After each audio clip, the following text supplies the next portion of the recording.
పరిశుద్ధ గ్రంథంలో నుంచి ఇర్మియా గ్రంథము 15వ అధ్యాయము 11వ వచనాన్ని మనం ఈ ఉదయ కాలంలో ధ్యానిద్దాం. ఇర్మియా గ్రంథము 15వ అధ్యాయము 11వ వచనం. అందుకు యెహోవా, నిశ్చయముగా నీకు మేలు చేయవలనని నేను నిన్ను బలపరుచుచున్నాను. కీడు కాలమున ఆపత్కాలమున నీ శత్రువులు నిశ్చయముగా నీకు మరలినట్లు చేయుదును అని సెలవిచ్చింది. హల్లెలూయా. దేవుని నామానికి మహిమ కలుగును గాక. దేవుడు మనకు ఈ నూతనమైన నెలలో ఇస్తున్న వాగ్దానము, నిశ్చయముగా నీకు మేలు చేయవలనని నేను నిన్ను బలపరుస్తున్నాను. హల్లెలూయా. దేవుని నామానికి మహిమ కలుగును గాక. చూడండి, మనము అనేక విషయాల్లో మనము బలహీనమై ఉన్నప్పుడు మన యొక్క ఆలోచనలు పలు విధాలుగా వెళ్తూ ఉంటాయి. కొంతమంది గుర్రములపై విశ్వాసం ఉంచుతారట, కొందరు రథములపై విశ్వాసం ఉంచుతారట. మరి మనము దేవుని యొక్క బలం కొరకు ఎప్పుడు ఎదురు చూడాలి.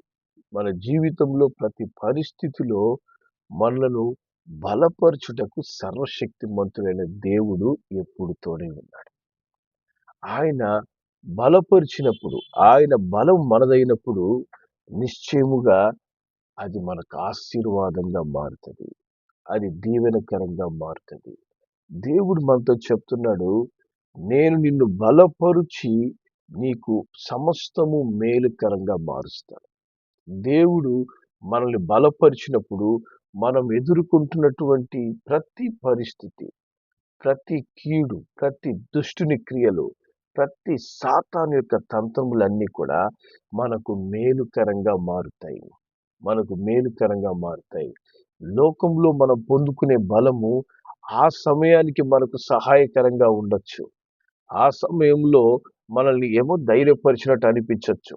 కానీ దేవుడిచ్చే బలము మన జీవితాన్ని మేలుతో నింపుతుంది. మన పరిస్థితులన్నీ కూడా దేవుడు మనకు అనుకూలంగా మార్చువాడై ఉన్నాడు. హల్లెలూయా.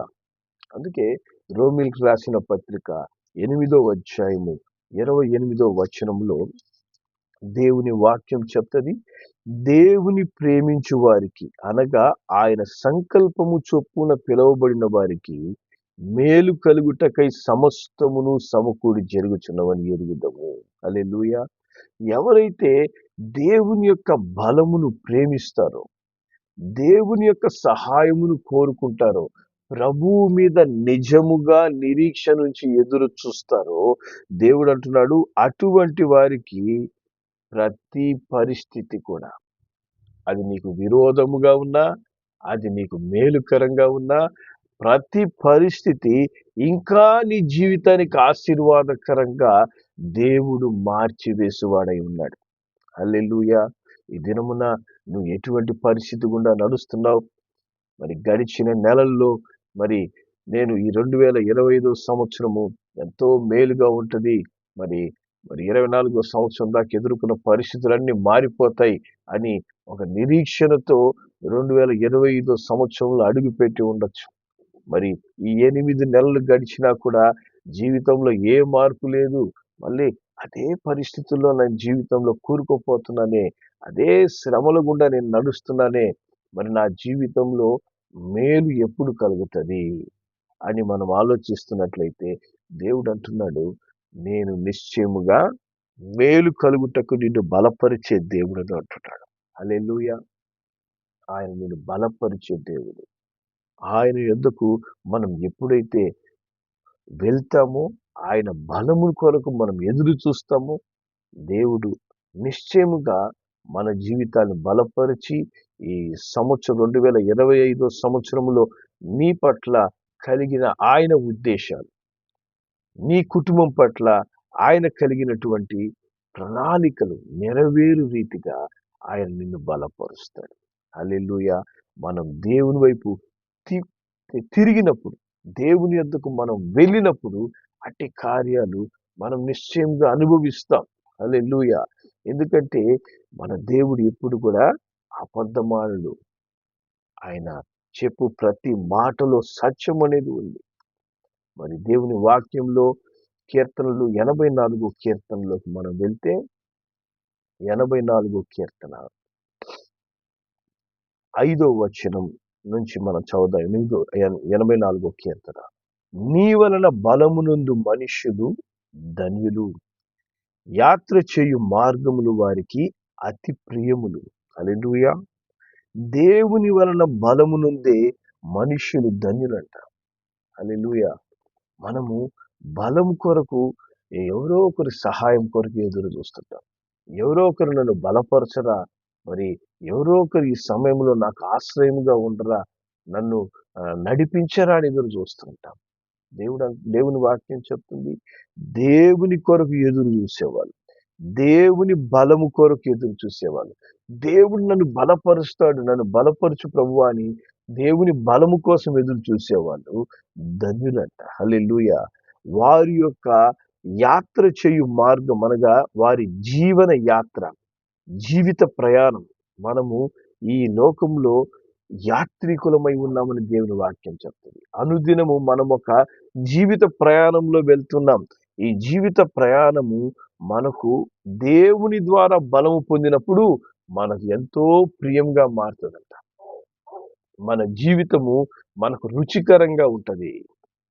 మన జీవితం మనకు ఆసక్తికరంగా ఉంటుంది. ఎందుకంటే ప్రతి సమయంలో నిన్ను బలపరచడానికి యేసు నీ పక్షం నిలబెడతాడు. యేసు నీ కుటుంబానికి తోడై ఉంటాడు. యేసు ప్రతి పరిస్థితిలో ఆయన నేను నిన్ను బలపరిచి నడిపిస్తానంటాడు. హల్లెలూయా.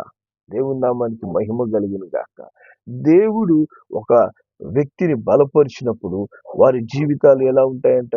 మరి 6వ వచనము 7వ వచనం చెప్తుంది, వారు బాకా లోయలో బడి వెళ్ళుచు దానిని జలమయముగా చేయుదురు, తొలకరి వాన దానిని దీవెనలతో కప్పును. హల్లెలూయా. కాబట్టి వారి జీవితంలో ఎటువంటి వేదనకరమైన పరిస్థితులు గుండా వాళ్ళు వెళ్తున్నా, ఎటువంటి కలవరంలో వాళ్ళు నడుస్తున్నా, దేవుని వెంట నడిచినప్పుడు, దేవుని బలాన్ని వారు పొందుకున్నప్పుడు, మరి ఆ లోయ వంటి పరిస్థితులు, వేదనకరమైన పరిస్థితులు అన్నీ కూడా దేవుడు దీవెనలతో కప్పుతాడంట, ఆశీర్వాదంతో కప్పుతాడంట. హల్లెలూయా. నీ పరిస్థితులన్నీ కూడా దేవుడు ఆశీర్వాదంతో కప్పబోతున్నాడు, దీవెనలతో కప్పబోతున్నాడు. మనుషులు అనుకుంటూ ఉండొచ్చు, వీరి జీవిత కాలం అంతా వీరికి వేదనే, వీరి జీవిత కాలం అంతా మరి దుఃఖమే. బాకా అనగా దుఃఖం, వేదనకరమైన లోయ.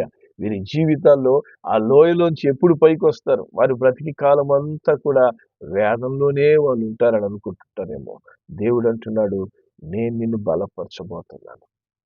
నేను నిన్ను బలపరిచినప్పుడు బాకా లోయ మనకు జలమయముగాను దీవెనలతో నింపబడిందిగాను మన జీవితాలు మారుస్తాడు. హల్లెలూయా.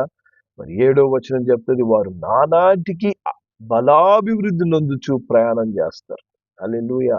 వారి ప్రయాణము దేవుని బలము ద్వారా ఏమవుతుందంట? దినదినానికి బలాభివృద్ధి పొందుతారు. దినదినం వారి జీవితాల్లో అభివృద్ధి చూస్తారు. దినదినము మనం అభివృద్ధి చెందడానికి దేవుని బలం మీద ఆధారపడాలా, దేవుని బలం కొరకు ఎదురు చూడాలా. హల్లెలూయా. దేవుని నామానికి మహిమ కలుగును గాక. యెషయా గ్రంథము మరి 40వ అధ్యాయము 31వ వచనంలో దేవుని వాక్యం చెప్తుంది, యెహోవా కొరకు ఎదురు చూసేవారు ఏమవుతారంట? నూతన బలాన్ని పొందుకుంటారు. హల్లెలూయా. ఈరోజు నువ్వు యెహోవా కొరకు ఎదురు చూస్తున్నావా? ఈరోజు యెహోవా నన్ను బలపరచాలి, నా యేసయ్య నన్ను బలపరచాలి అని దేవుని సన్నిధిలో నిజముగా నువ్వు మోకరిల్లి ప్రభువుకి నీ జీవితాన్ని అప్పగించినప్పుడు దేవుడు తన నూతనమైన బలముతో నిన్ను ఆవరిస్తాడు, నూతనమైన అభిషేకంతో నింపుతాడు. పరిశుద్ధాత్మ యొక్క నడిపింపుని నీకు అనుగ్రహించి నీకు ఆశీర్వాదకరమైన మార్గం ఏదో, దీవెనకరమైన మార్గం ఏదో ఆ మార్గంలో నడిపిస్తాడు. హల్లెలూయా. కాబట్టి దేవుని బలం కొరకు మనం ఎదురు చూడాలి. నీ పరిస్థితులు ఏవైనా కూడా అవి దేవుని చెయ్యి దాటిపోలేదు. దేవుని చెయ్యి బలమైనది, విశాలమైనది. మరి ఆ యొక్క హస్తము నీకు తోడై ఉన్నప్పుడు అనుదినము నువ్వు నూతన బలాన్ని పొందుకుంటావు. ఆ దేవుని యొక్క బలాన్ని పొందుకున్న వాళ్ళు ఏమవుతారు? పక్షిరాజుల వలె రెక్కలు చాపి వాళ్ళు పైకి ఎగురుతూనే ఉంటారంట. హల్లెలూయా! దుష్టుడు ఎన్ని ఇబ్బందులు కలగజేద్దామని ప్రయత్నించినా కూడా పక్షిరాజు ఏమవుతది? పైకెగురుతూనే ఉంటది. పైకెగురుతూనే ఉంటది. హల్లెలూయా! అదే విధంగా దేవుని ద్వారా బలపరుచబడుచున్నటువంటి కుటుంబాలు, దేవుని ద్వారా దీవించబడుతున్నటువంటి కుటుంబాలు తిరిగి పైకి ఎగరడం ప్రారంభిస్తాయి. తిరిగి ఆ కుటుంబాలు బలపరచబడడం ప్రారంభిస్తాయి. దేవుని కొరకు నువ్వు ఎప్పుడైతే ఎదురు చూస్తావో ఆ బలము దేవుడు నీకు అనుగ్రహించి నిన్ను అంతకంతకు పైకి లేవనెత్తుతూ ఉంటాడు. హల్లెలూయా! అంతకంతకు నీ జీవితాన్ని, నీ కుటుంబాన్ని పైకి లేవనెత్తుతాడు. అప్పుడు మనం ఎలా ఉంటాము? అలయక పరిగెత్తుతాం, సొమ్మసిల్లక నడిచిపోతాం. హల్లెలూయా! మన జీవిత పరిస్థితులు మనల్ని అలసిపోజేయవు, సొమ్మసిల్లిపోనివ్వు. హల్లెలూయా! పరిస్థితులన్నిట్లో దేవుడు నన్ను బలపరుస్తూ ఉండగా, నా దేవుడు నాకు తోడై ఉండగా నిశ్చయముగా ఈ పరిస్థితులన్నిట్లో నుంచి నేను బయటికి వస్తానని ఒక గొప్ప నిరీక్షణ, ఒక గొప్ప విశ్వాసం మనకు దేవుడు కలగజేసి ఈ పరిస్థితులన్నిటి నుంచి కూడా ఆయన ముందుకు తీసుకుని వెళ్తాడు. హల్లెలూయా! దేవుని నామానికి మహిమ కలుగును గాక. దేవుడు చెప్తాడు కీర్తనలో 29వ కీర్తన 29వ కీర్తన 11వ వచనం. 29వ కీర్తన 11వ వచనంలో ఆయన చెప్తాడు, యెహోవా తన ప్రజలకు బలం అనుగ్రహించను, యెహోవా తన ప్రజలకు సమాధానము కలుగజేసి వారిని ఆశీర్వదిస్తాడు. హల్లెలూయా! దేవుడు అంటున్నాడు, నా బిడ్డలను నేను బలపరుస్తాను, నా బిడ్డలకు నేను సహాయం చేస్తాను. హల్లెలూయా! నా బిడ్డలను, నా ప్రజలకు సమాధానం కలుగజేసి వారిని నేను ఆస్వాదించే దేవుడై ఉన్నాను. హల్లెలూయా! దేవుని నామానికి మహిమ కలుగును గాక. యేసు రక్తముతో కడగబడిన నీవు నేను దేవుని బిడ్డలమై ఉన్నాం, దేవుని ప్రజలై ఉన్నాం, దేవుని సొత్తై ఉన్నాం. ఆయన తన సొత్తుగా మనల్ని చేసుకొని ఉన్నాడు. హల్లెలూయా! అటువంటి దేవుని సొత్తైన మనలను బలపరచుటకు దేవుడు ఎప్పుడు సిద్ధంగా ఉన్నాడు. నువ్వు ఏ స్థితిలో ఈ సమయంలో ఉన్నావో, ఏ పరిస్థితుల్లో నువ్వు ఉండి నువ్వు దిగులుతో ఉన్నావో, వేదనతో ఉన్నావో, మరి ఈ పరిస్థితుల నుంచి నన్ను బలపరుస్తారా, నన్ను ఎవరు నడిపిస్తారని నువ్వు ఆలోచిస్తూ ఉన్నట్లయితే యేసయ్య నీ కోసం ఎదురు చూస్తున్నాడు. యేసయ్య మనల్ని బలపరచడానికి తన చేతులు చాపి ఉన్నాడు. మనం యేసు వైపుకు తిరగాలి. యేసయ్య యొద్దకు పూర్ణ హృదయంతో ఆయనందు విశ్వాసం ఉంచి రావాలి. హల్లెలూయా! దేవుని వాక్యం చెప్తది. మరి యెషయా గ్రంథము 30వ అధ్యాయం, యెషయా గ్రంథము 30వ అధ్యాయము 15వ వచనంలో దేవుని వాక్యము ఈ విధంగా సెలవిస్తుంది. ప్రభువును ఇశ్రాయేలు యొక్క పరిశుద్ధ దేవుడునగు యెహోవా ఇలాగ సెలవిస్తూ ఉన్నాడు, మీరు మరలి వచ్చి ఊరుకుండుట వలన రక్షింపబడెదరు, మీరు ఊరుకుండి నమ్ముకొనుట వలన మీకు బలం కలుగును. హల్లెలూయా! దేవుని నామానికి మహిమ కలుగును గాక. కాబట్టి దేవుడు అంటాడు, ఈ ఇంతకాలము నువ్వు శ్రమ పొందుకుంటున్నావేమో, మరి నువ్వు మరలి రమ్మని పిలుస్తున్నాడు. తిరిగి నా దగ్గరికి రా. నీ పరిస్థితుల్లో నేను నీకు నిశ్చయమైన ఆశ్రయ దుర్గంగా నేను నిలబడతానంటాడు ఆయన. హల్లెలూయా! మనము ఉన్న ఫలాన మనం హృదయాన్ని సరి చేసుకొని ప్రభు వైపు మనం తిరగాల. ప్రభు వైపు తిరగాల. పూర్తిగా దేవునియందు విశ్వాసం ఉంచి మనం ఆయనను నమ్ముకోవాలంట. హల్లెలూయా! ఆయనందు నమ్మిక ఉంచాల. అప్పుడే దేవుడు తన బలాన్ని మనకు అనుగ్రహిస్తాడు. దేవుని బలం పొందుకోవడానికి మనము మన బలమును, లోకంలో ఉన్నటువంటి సహాయాన్ని మనం నమ్ముకోకూడదు. దేవుని యందు నమ్మిక ఉంచినప్పుడు దేవుడు ఆటోమేటిక్గా పరిస్థితులన్నీ, మనుషులందరినీ నీ వైపుకి తిప్పుతాడు. నీకు సహాయం చేయవారిగా ఆయన మారుస్తాడు. కానీ మొదటగా ఆయన రాజ్యాన్ని వెతకాలి, ఆయన నీతిని వెతకాలి, ప్రభువు యొద్దకు మనం పరిగెడాలి. హల్లెలూయా! దేవుని యొద్దకు నువ్వు పరిగెడినప్పుడు, దేవుని యొద్దకు నువ్వు చేరినప్పుడు, దేవుడు నీకు మేలు కలిగినట్లు నిన్ను బలపరుస్తాడు. నీ జీవితంలో ఆయన తలపెట్టాలని ఆలోచించిన కార్యాలన్నీ కూడా సకాలంలో నెరవేరుస్తాడు. హల్లెలూయా. ఇర్మియా గ్రంథము 32వ అధ్యాయం. ఇర్మియా గ్రంథము 32వ అధ్యాయము 40వ వచనంలో దేవుని వాక్యం ఈ విధంగా చెప్తుంది. 32:40. నేను వారికి మేలు చేయుట మానకుండునట్లు నిత్యమైన నిబంధనను వారితో చేయుచున్నాను. వారు నన్ను విడవకున్నట్లు వారి హృదయములో నా ఎడల భయభక్తులు పుట్టిస్తాను. హల్లెలూయా. దేవుని నామానికి మహిమ కలుగును గాక. చూసారా, దేవుడు మేలు చేయుట మానకుండా ఉండాలి అంటే దేవుడు అంటున్నాడు భయభక్తులు మనలో ఉండాలంట. దేవుడు అనగా భయము, భక్తి. దేవుడు అంటున్నాడు అట్టి భయభక్తులు నేను వారిలో పుట్టిస్తాను. నా యందు భయం, నా యందు భక్తి నేను వారిలో కలగజేస్తానని చెప్తున్నాడు. హల్లెలూయా. ఈ దినమున దేవుని యందు భయభక్తులు కలిగి దేవుని మనం నిజముగా ఆశ్రయిస్తున్నామా? దేవునికి మనం లోబడి ప్రభువు యొక్క మేలును యందు మనం విశ్వాసం ఉంచుతున్నామా?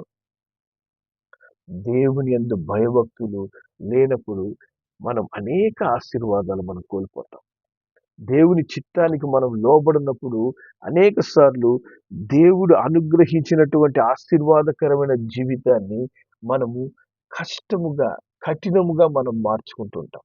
అందుకే దేవుడు అంటున్నాడు మీకు మేలు కలగడానికి, అది కూడా కంటిన్యూస్గా మానక మేలు కలగడానికి దేవుడు ఏం చేస్తాడంట, ఒక నిత్యమైన నిబంధన చేస్తాడంట. ఎలాగంటే వారు ఇక నన్ను విడిచిపెట్టకుండా.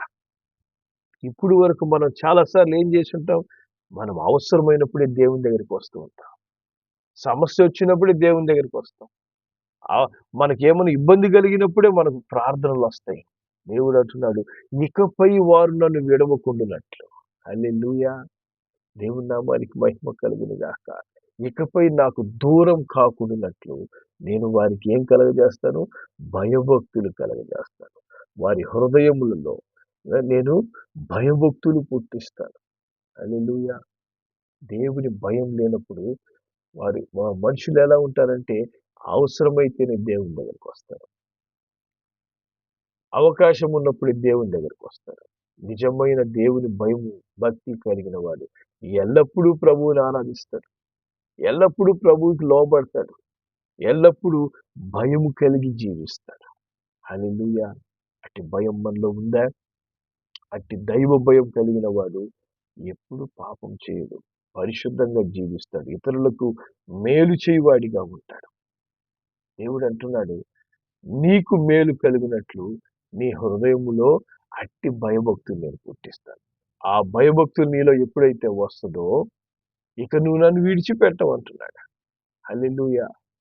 మనం ప్రభువుని అడుగుదాం, ప్రభువా ఇక నేను విడిచిపెట్టకుండానట్లు, నీకు దూరం కాకుండానట్లు అట్టి భయభక్తులు నా హృదయంలో కలగజేయనైనా.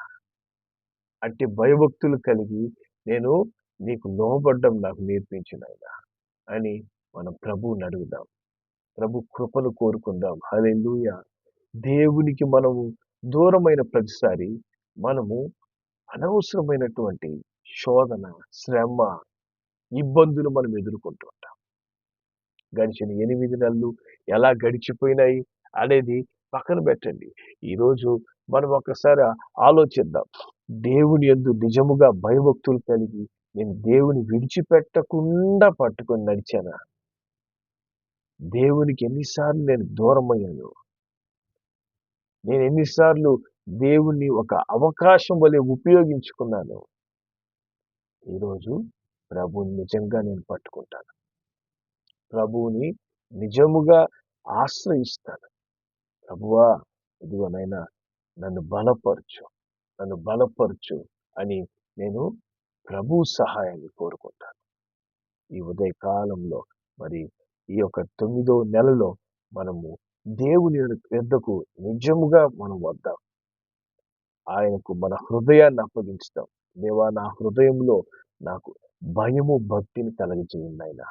నీ మేలు పొందుకునే రీతిగా అయినా తండ్రి నన్ను బలపరచండి, నిత్యమైన నిబంధన చేయండి, నన్ను తిరిగి నీ మార్గంలోకి నడిపించండి. హల్లెలూయా అని ఎప్పుడైతే మనం దేవునికి అప్పగిస్తామో బాకా వంటి పరిస్థితులు మనకు విస్తారమైన దీవెనలతో నింపబడతాయి.